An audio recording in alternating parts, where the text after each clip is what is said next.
It was supposed to be just another Tuesday night. Neighbors in the quiet suburban neighborhood described them as normal. A smiling couple, 2 cars in the driveway, occasional backyard barbecues. Nothing unusual. But what no one knew was that their marriage was hanging by a thread. At 8:47 p.m., she went live on Facebook.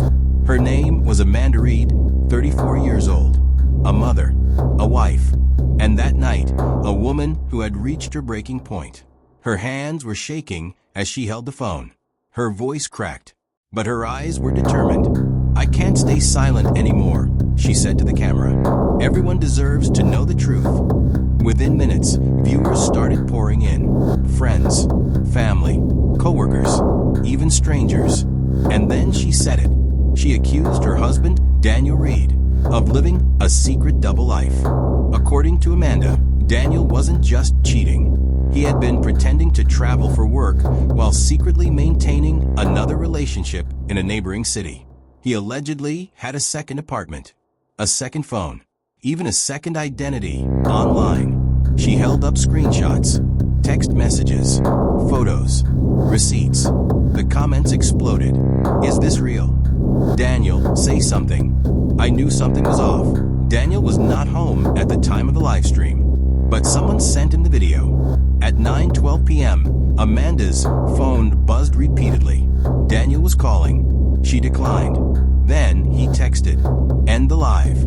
Now, she didn't. Instead, she read the message out loud. "He's telling me to stop," she told viewers. "But I've been silent for years." She claimed he manipulated her, gaslit her, threatened her financially if she ever exposed him. She said she feared what he was capable of. Then the live stream abruptly ended. Viewers assumed her battery died. But it wasn't the battery. According to phone records later reviewed by investigators, Daniel's car pulled into the driveway at 9:27 p.m. Security footage from a neighbor's camera showed him entering the house in a rush. There were no further posts that night. At 6:30 the next morning, Amanda's sister received a text from Daniel. "It was an accident. Please come over." When police arrived, Amanda was found unresponsive at the bottom of the staircase. Daniel claimed she had fallen. He said they argued when he got home. He admitted he was angry about the Facebook Live, but he insisted she slipped during the confrontation. He told investigators she had been emotional and unstable. But something didn't add up.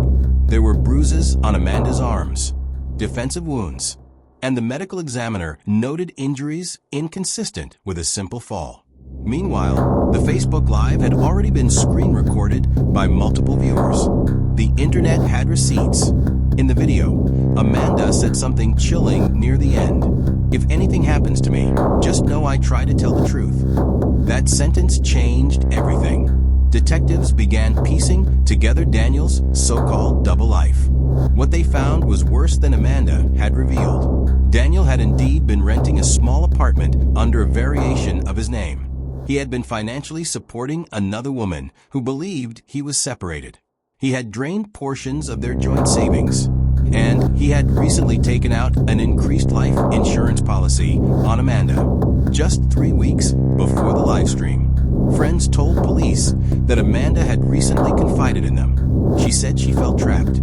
She said he warned her not to embarrass him. One friend recalled Amanda saying, "If I expose him, he'll destroy me."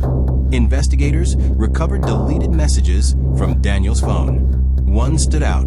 "She thinks she can ruin me. She has no idea." The prosecution would later argue that Daniel's reputation meant everything to him. He was active in the community, respected at work, carefully curated online. Amanda's live stream shattered that image in under 30 minutes. Police reconstructed the final moments based on forensic evidence. They believed a heated argument turned physical.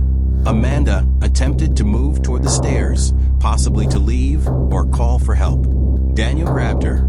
The injuries suggested force.